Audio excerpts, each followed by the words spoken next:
What's up, YouTube? Hey, hi, hello. I'm back.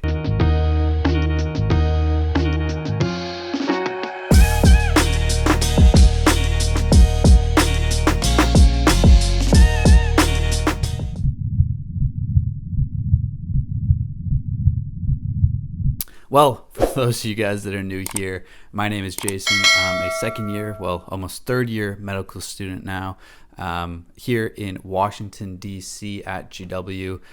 And I guess I've not been doing a good job at the whole YouTube thing. So we're going to do a little sit down, chat, catch up, talk about what's new with me and figure out what's next. So, let's start from the beginning. Why have I not really been posting all that much on here?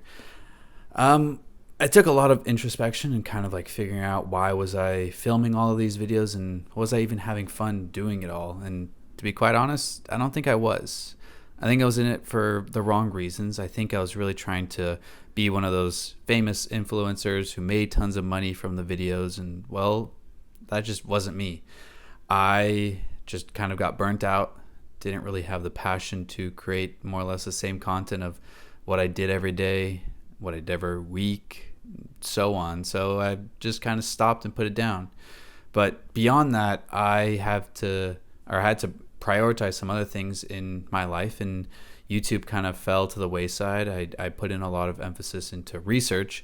And for those of you guys that haven't really been following me on Instagram, I actually just had my first ever manuscript accepted, submitted. So if you search my name in PubMed, you'll see a nice article about the FDA and the post-marketing requirements for pregnant and lactating women. Definitely give it a read. If you guys have any comments or questions, leave them down in the comments below. I'll gladly address all of those. But realizing what I want to do long term, it has a big emphasis on research, and so I try to make that a priority, like I said. So again, kind of the reasons why I let YouTube slip away from me. But what's new with me? I've actually just finished all of my preclinical material for medical school. First aid has now been completed, which is nuts to say. I don't know how much I've actually retained from it, but a year and a half of medical school. But I've pretty much seen most of this material now, which is just kind of crazy that it's been a year and a half, and the amount of time that I've spent studying and the amount of material that I at least like to think that I know is kind of big. So it's a weird point. So with that, I am done with my preclinical. I go off, or I'm technically now in dedicated. So I'm studying for step 1, which I'll be taking about mid-March. So leave a comment down below. Give me some of the encouragement that I most definitely need to make it through these trying times of studying and just studying and just studying. So yeah, please, let's leave some nice, kind words for me down in the comments below. So that's about it. I also have had the whole issue now of like most people nowadays of just constantly staring at my computer screen. Now has required me to start wearing glasses. So I know that now will be just a nasty reflection from the light behind me, but what do you guys think? Thoughts on the glasses? Was it the right choice? Should I pick the different frame? You guys let me know in the comments down below. But beyond that, I just kind of want to reflect on what I've learned in medical school, and outside of the whole first aid and actual textbook learning, it's more or less learning for me. So let's see. If you guys have been following me on Instagram, I actually posted about it. Go check me out. Link is always in the description. That way you guys can find me and kind of stay up to date with what I do on a daily basis with my stories and occasional posts that I'll have on there when I tell myself I should start posting more. But anyways, what have I learned, and what have I learned outside of just the classroom? So first off, medical student syndrome is real. So med student syndrome is in essence the idea of like once you start learning about something, you think you have it. So I can vividly remember a time last year where I was just doing my stationary bike, doing my Anki cards like I used to, and started just having absurd palpitations. I could feel it I could actually feel it in my chest. I started checking my carotids. I could feel it there, and it was just very overwhelming. The fact that I knew it all made it so much scarier.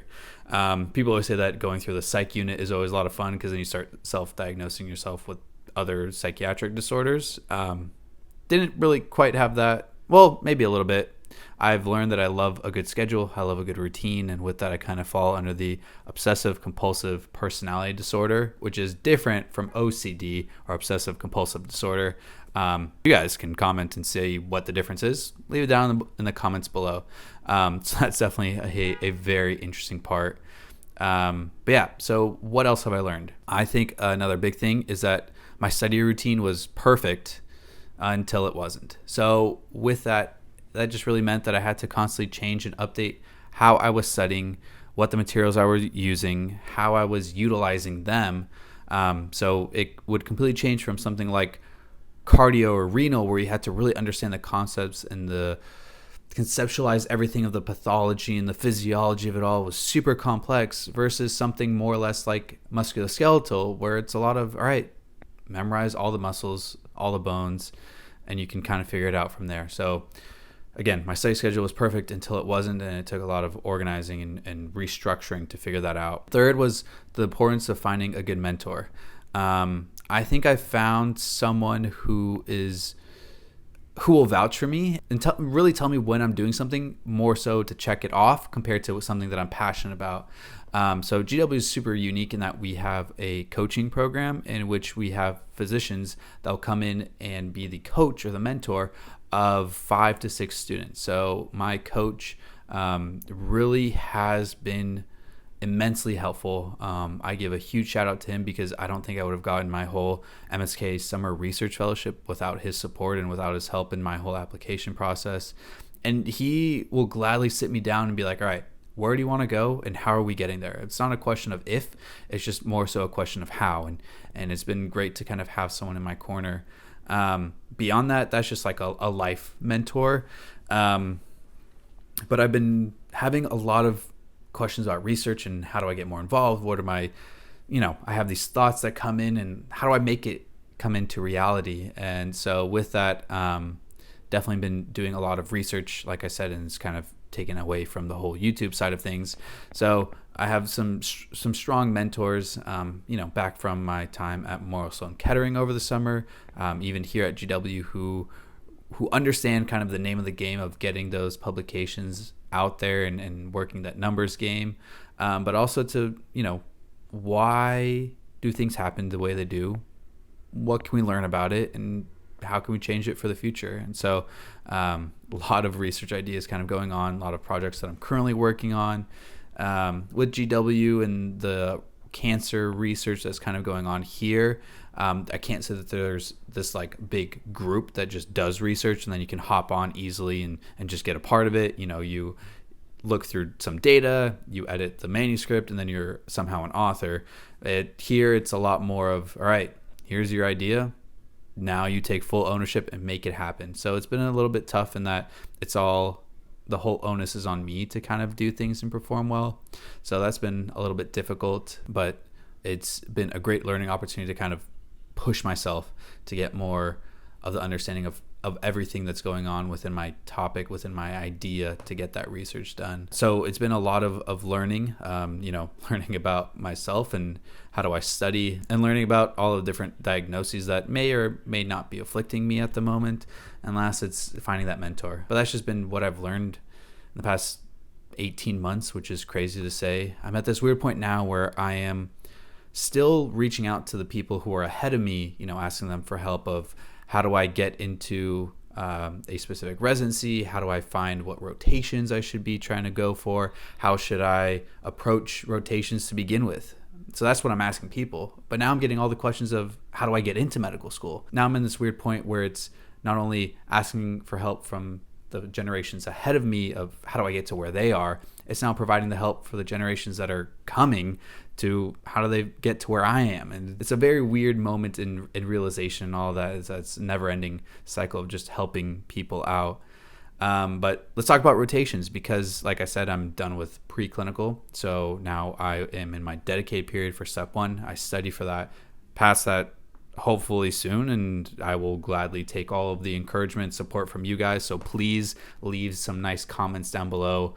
Make me feel better about myself, because it's a lot that I have to study and learn again. Rotation. So my rotation order, for those of you guys that are interested, I'm starting with OB-GYN, Then I'm off to psych. Then I have some elective time, and I'll be doing some primary care work. Then we'll be followed up with medicine, surgery, and peds. So the tail end of it is going to be very tough. It's going to be long hours, but I'm very excited. I think that I have definitely been burnt out in the whole classroom side of things, even though I don't really go to class and I just watch all the lectures from home. But it's a new experience and a new challenge that I'm looking forward to. So very much looking forward to being in the hospital and doing just what I've kind of set out to do. So very excited for the future. But yeah, that's going to be it. I really appreciate all of you guys, especially those who have been here since day one, who have kind of asked me how I'm doing, what's up, why aren't I posting? It's been very nice to kind of hear those words of encouragement that you guys are out there and supporting me.